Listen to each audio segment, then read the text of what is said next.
welcome back, everybody, to a very special episode of the Junkyard Dawgcast. I'm your host, Jordan Hill. Our guest today, the guest of the day, if you're listening to this on Monday, is Benjamin Wolk, who is the newest member of the Dawgs247 team. Figure this would be a good idea to have Ben on to talk a little bit about the role he's stepping into and what he's going to bring to all you guys on Dawgs247. Ben, the wait is over as far as everyone who's listening to this today. This will come out on your first day. Just how excited are you to be joining us over at Dawgs247? Oh man, Jordan, you already know. You and I have been talking about this for more than a year now. As we knew things were shifting a little bit over at Dog 24/7. So I'm excited as ever to be back, obviously covering my alma mater. We've talked about this, and we might talk about this a little bit more today, but I've been selling software for the last few years, and my gosh, I can't tell you how glad I am to be out of the corporate world, talking about Georgia recruiting, football. I know you've been crushing it with basketball as well. So I'm excited to just get back into the world of not sitting up in the stands, even though, I really enjoyed that while I was doing it. Yeah, and you picked a good time to do it, no doubt about it. Make sure I wanted to make sure and plug some of your social media Yeah. at Benjamin Wolk on Twitter, on Instagram at the best Instagram handle at Dawgwolk, WOLK.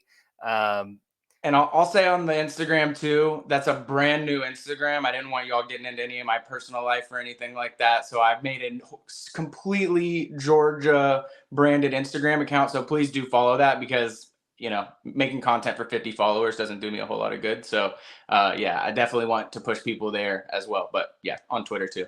Fair point. Fair point. Well, Ben, for the people who don't know you, who may not have, seen your stuff before, just give them a little bit of your background. What you've done in the past, specifically when it comes to football recruiting, and just a little bit about yourself. Yeah, for sure. So, just like background on me, I grew up in the state of Georgia from Gwinnett County. Went to Peachtree Ridge High School for any of you all that are familiar with the Gwinnett County area, and went to the University of Georgia. Enrolled in 2010, graduated in 2013. Really got into covering football and recruiting specifically the same way you and a lot of other of us that went to Grady College did. Covering for the Red and Black, helping freelance for Seth Emerson with the Macon Telegraph, and I know you did some stuff with the Columbus Ledger Inquirer. I think my bylines ended up there through that partnership with Macon Telegraph sometimes as well, and really dug in and got my feet wet in what all of this even means. How do you even do this job? While I was in school, as well as anyone, what a good job the Grady College does in terms of creating that new crop of talent.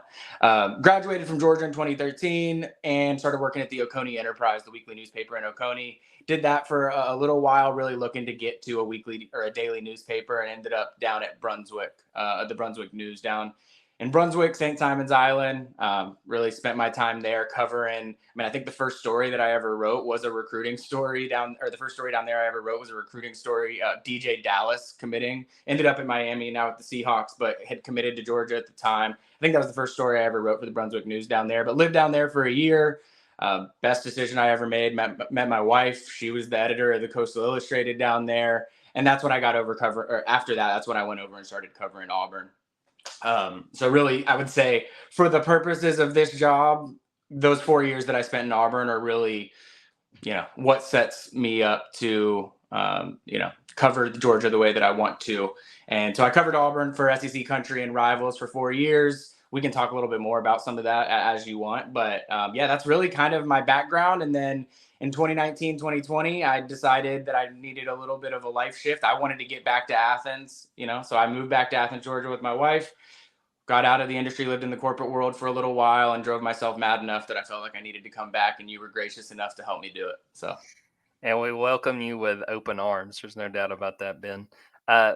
Talking specifically about when you've covered recruiting, what draws you to covering recruiting? What are your favorite things about being a recruiting writer? Because, stepping in this role, you're going to do a lot with Georgia, but also the state of Georgia, which we know turns out so much talent year after year. Yeah, I think the big thing is, and I think everybody's grown to realize this, especially in the Georgia sphere, because of everything Kirby's done over the last 7 years, but recruiting is everything. It sounds so cheap and easy, but it's just the truth. Like, roster management, especially, we look at the transfer portal now as well. Roster management has never been more important than it is today. And being able to control those 85 scholarship numbers is the integral factor to you winning games, winning championships, being successful, seeing your name at the top of, any kind of list that you're seeing, in terms of, we're the best at this position group, or we're the best at this position group, whatever tight end you, receiver you that everyone wants to throw out there. Recruiting does all of that. So again, there's more to it that you get on campus for those 4 years, and there's the development aspect of it. There's the actual practicing and playing games aspect of it. But we all know the accumulation of talent is everything in college football. And so I think covering recruiting, being at the grassroots level of that and seeing, what are Georgia coaches looking for in players? Why are they emphasizing these guys? How are they going to actually end up bringing them in-house? What relationships do they have to build? I think, I want to build those relationships as well to be able to tell those stories. And I think that, it just sets you, it sets you up to really know these guys 3 or 4 years from now as well when they become the superstars that they're going to become. So mentioning Georgia's recruiting, obviously they have been stockpiling talent year after year. And I want to get your perception because you've been watching from the outside. You've gotten a chance to watch this. What do you make of what Georgia has consistently done with Kirby, and what has them in this position where they are routinely, if not the number one class, usually the top 3 year after year? I mean, it's relentlessness. I mean, it sounds so, it's not, there's nothing exciting about it, but Kirby works hard. Like I would be shocked if there's anybody in college football that works harder than Kirby Smart. And as a result, all of the people that work for Kirby Smart all work harder than all of the people that work for the other coaches. And the reality of that is if you work hard, if you build those relationships, I can only imagine, given how much I'm reaching out to people and trying to talk to people, I can only imagine how many people are trying to have those same conversations with all of those people. I can only imagine what the phone is doing on the other side for those folks. And so I really think it's as simple as that. If you work your tail off, which Kirby Smart does and all of his people do, you're going to find success. And it seems like a, simple approach, but it's not everybody's wired that way to be able to do that. In this day and age, the recruiting calendar is insane. Like, it is a crazy place to work right now. And they do it better than anybody. And then obviously it goes without saying, once you find a little bit of success, it's going to become a little bit easier. I mean, you win 2 national championships in a row. You want to get people on campus, you're going to be getting people on campus that you maybe weren't getting on campus 3 or 4 years ago. It just becomes a heck of a lot easier. Looking at the state of Georgia, you know this well from growing up in the state, especially being from Gwinnett County. What do you make of the current state of the state of Georgia's recruiting, the type of prospects, the caliber of prospects that are coming out, and what we'll see in 2024, 2025, and even on down the line? Yeah, I mean, there was probably a time like 2 decades ago, you could say that Georgia was maybe undervalued as a recruiting state. That's obviously not the case anymore. I mean, I saw the NFL draft graphic that had like people where they came from, and the per capita numbers for the state of Georgia are as good or better than anywhere across the country. I mean, there's going to be the, Florida, Texas, California volume that they're going to be able to have just on sheer size. But I mean, Georgia is being recruited as heavily as it's ever been. And, truth be told, Georgia has taken a slightly different approach to recruiting where they look at the state of Georgia, figure out who in the state of Georgia fits the mold of the guys that they want at certain position groups, and then they begin looking elsewhere. And because they've had such success, in the West Coast, in the Northeast, it's given other teams the ability to probably step into the state of Georgia and get some guys that they may not have gotten in the past because Georgia has taken a more national approach to what they've done. And so I think that's a good thing for the state of Georgia because it just means, more schools are getting exposure to these guys, more kids are getting exposure in different states. And so the state of Georgia is just taking off in terms of the value that it has in the recruiting space. Again, like it's as good of a state as any in terms of recruiting. And I don't think that's going to change. It's probably only going to improve. And the exposure that the University of Georgia has as the best program in college football right now is probably going to, you might not see these things for 10 years, but when you think about, elementary school, middle school guys right now, they're living in the state of Georgia. Football is everything right now. I mean, it's always been king, but it is as king as it's ever been. And so I'm sure that you're going to see the effects of that, 10 years from now. Yeah, definitely not going to hurt Georgia's chances when you look in the long run, especially in the state. Ben, I wanted to ask you a couple of UGA and sort of Athens related questions. First one, what are your favorite restaurants in Athens? What are your go-to places? I mean, I'm a barbecue guy, so I do there was some discourse on the board about Southern Soul down in St. Simons that I wasn't too thrilled about. There was some slander of Southern Soul that I'm just going to let pass because I'm too new to tell anybody not, to pipe down on it. But I'm a barbecue guy. So Pulaski Heights is probably the place that I end up eating the most. For brunch, going to like the chicken and waffles at the place, I think is the best entree in the city of Athens. But you can't go wrong. I mean, there's new places all the time, everywhere popping up. I mean, and you can kind of go anywhere in town to get places. Downtown, 5 Points. But if I can only have one more dish in Athens, I'm going to the place and getting the chicken and waffles for sure. Now, correct me if I'm wrong, because I think I saw this when you announced. Were you at Mama's Boy when I did, yeah, I did. I was going to meet somebody in town, and they were like, "Where do you want to meet?" And I live about 15 minutes outside of Athens, so it's easy for me to get in. But I'm not coming in downtown or towards campus all the time. So they were coming from campus, and I said, "You know what? Why don't we just meet at Mama's Boy? It's been a while since I've been there, and I figured, what better way to announce than sitting at an Athens staple, You never know when someone new is joining the team. I saw that mention, and I was like, all right, we're in good hands. I feel okay about what's going on here. And I saw someone did reply on the board when I sent the picture of the biscuit. They made some comments about that's a square biscuit. Real biscuits are round. And I just want to say, if you're making fun of Mama's Boy's biscuits, that's a you problem. That's all I'm gonna say. That might wind up getting banned. That's all I'm gonna say. I'm not here to say what the rules on all that are, but to me, as far as banning goes, there's a lot of bad stuff you can do on a message board, but slander and Mama's Boy's up there. No doubt about it. Some of the people who have followed you the last few years may have seen that you are frequently at Georgia men's basketball games. I have to ask you a very divisive question. Where are we on Spike? Are we for Spike? Are we against Spike? Where do you fall on this very important matter? Yeah, so I actually had season tickets to the basketball games this season. So I was at every single one except for the Kentucky game that they won. I was in New York City that weekend, so I missed the one that was probably the most fun to be in Stegman this year. But I mean, I find him to be entertaining. I go to most of the games with my wife, and she just thinks he's the greatest mascot of all time. Like, she just loves him. The second we get to our seats, the first thing she's doing is looking for Spike. And there was a little bit of a scare this year because he got popped. I saw the video of him getting popped. I didn't know for a few games he was gone. I was worried about him. My wife she was in real tough shape not seeing Spike at the games. I like Spike. He's fun I guess Spike is a real being. So when Spike flips upside down on his head, and I would assume there's not anybody inside standing on their feet jumping up and down, it's actually Spike bouncing up and down on his head. But I'd say that's what probably gets the people going the most. Yeah, we need to really consider some CTE after effects of bouncing on one's head. I haven't done the research, but that can't be good for you. Yeah, I would agree. First question, or final question before we get into some questions from the people on the Junkyard. Kind of just a broad question, Ben. What do you want people to know as far as what you are bringing to this job? What you want them to expect, to anticipate from the stories you do, and what you're going to be bringing to Dawgs247?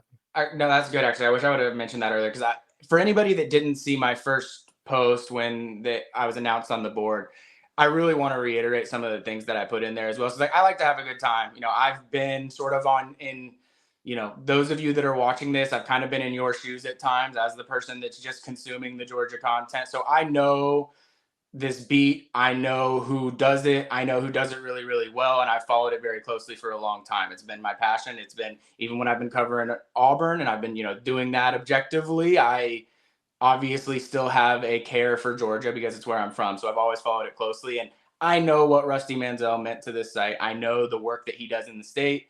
I know the relationships that he has. And I'd be in the same shoes as some people saying I think I made the joke on Twitter, you'd have to be a lunatic to replace Rusty at 24/7. And I say it in jest a little bit, but the reality is, you got to know what you're up against when you're going into it. And so I plan to work my butt off. I think that's the big thing. Get out, see recruits. I've got things lined up this week, going out to see guys that are going to be on official visits this upcoming weekend. So I think the big thing is I'm going to, work to build relationships the way that you all expect them to be built. I'm not going to do it day one. I'll be out somewhere Monday morning. I'm not going to spoil the surprise yet, but I'll be out somewhere Monday morning.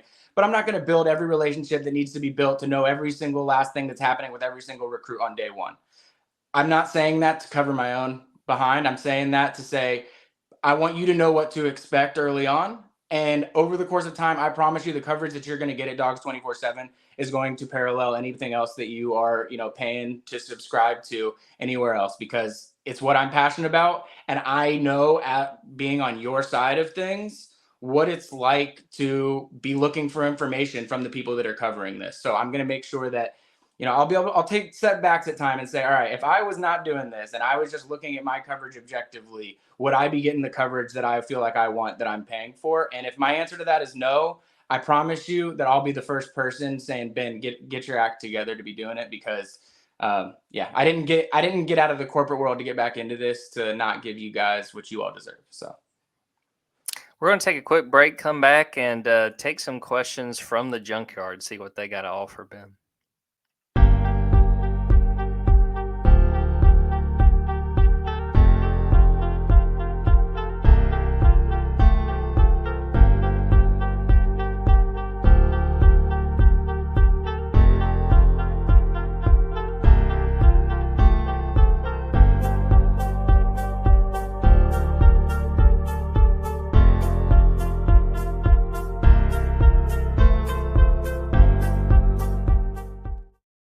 Welcome back, everybody. Well, we're going to jump right into some of these questions from the board.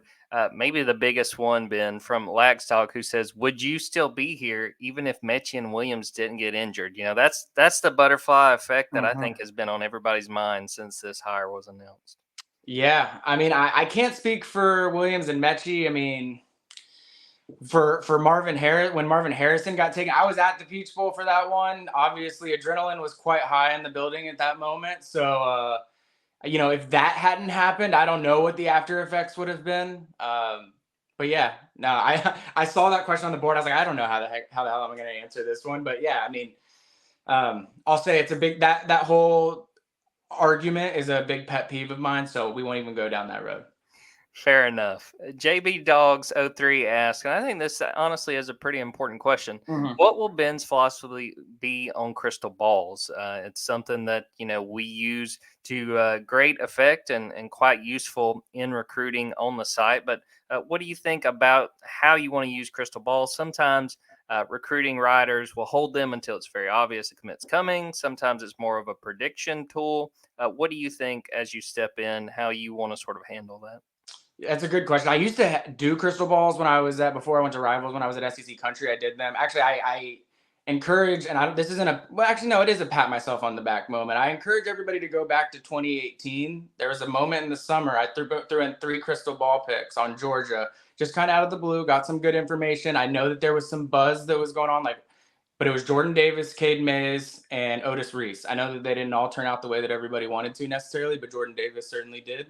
But what I'll say on that is this: after my little self-preservation moment there, I want to know what you all want, like what the people at Dawgs247 want. I was actually when I saw the question, I was gonna answer it here this way, and then I'm gonna post something on the board, kind of asking, because to your point, I know how people feel about that. They see a crystal ball pick. What does that mean? Does that mean this guy is committing to Georgia in 24 hours? Does that mean we're just feeling the buzz and things are going the way that we think that they're going? I want what you all want. So I can handle the crystal ball approach whichever way you want. You'll see in my reporting, not the crystal ball, in my reporting, how I think things are trending, where I think guys will probably be leaning. Like, I'm going to be throwing that into my coverage. But when it comes to the crystal ball, I really do want to take sort of a majority opinion. So I'll throw something on the board asking about that. And I want as much feedback as possible from as many of you as possible to know what you think is. Obviously, I know not everybody's going to have the same sentiment on it,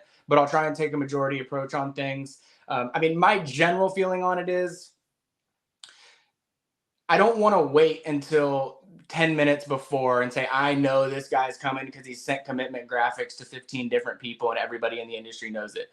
But at the same time, I don't want to just be, blowing with the wind every time that you hear a new report out about a certain guy. So I think there's a balance there. And, I want you to see a Benjamin Wolk crystal ball and say, all right, this means something. I don't want it to be like, oh, he just switched his crystal ball again, because that's the way that things are sort of trending, in the press. So I don't have a perfect answer on that, but I do want to get feedback from everybody that's listening to this and everybody that'll be on the board about what you think is the best way to approach that. Next question comes from Dawgs247. How important is hand size? I don't know if this is maybe a Kenny Pickett burner account, but just generally, how important is hand size, Ben? I mean, truthfully, I'm a big measurables guy. I know that the reason for that, I think most people that work in recruiting is, cornerbacks fit a certain mold, quarterbacks fit a certain mold, defensive linemen fit a certain mold, whether it's arm length, hand size, so obviously I know that the question was asked in jest, but the reality is I do think that those things matter. Do I think that Kenny Pickett having 9-inch hands is, an end-all be-all for what his NFL success is going to be? Obviously not. But I think in recruiting, these guys come on camps and they run 40s for coaches. And if you're a safety that's running a 4.7, I mean, you could be the best player in your state in terms of playmaking, but if you're running a 4.7 as a safety, chances are, a school like Georgia, Alabama, Ohio State, they're probably not recruiting you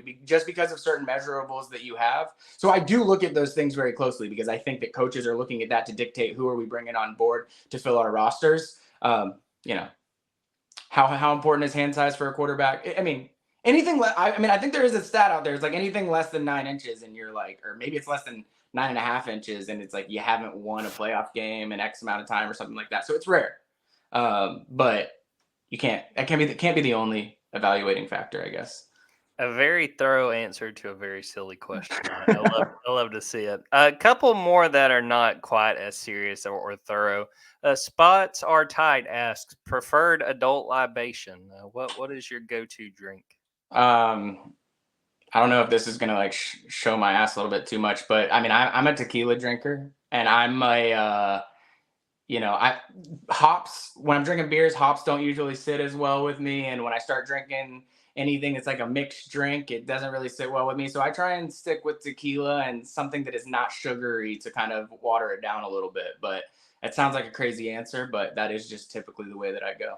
You just got to accept who you are, Ben. That's all you can do.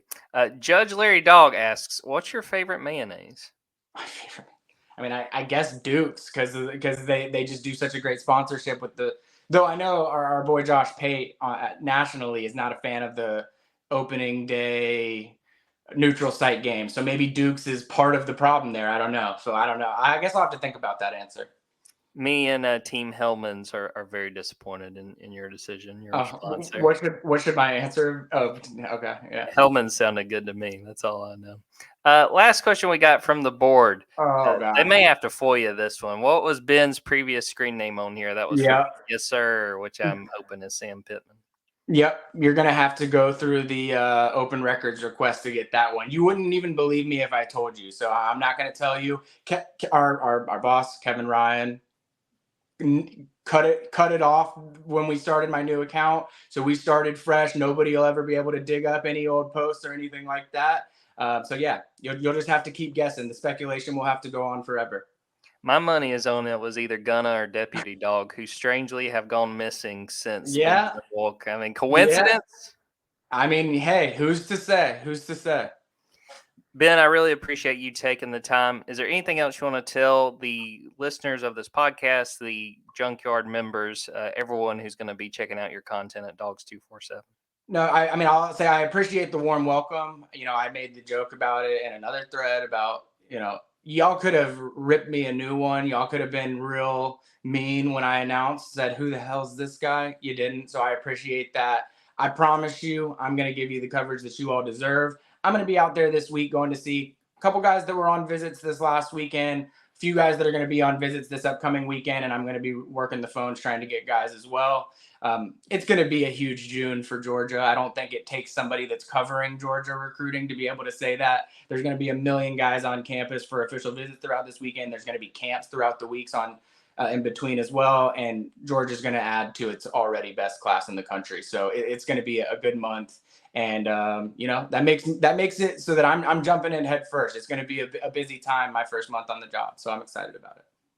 good month for Georgia and a good month for Dawgs247. Ben, we're so excited to have you and can't wait to get this thing rolling. Absolutely.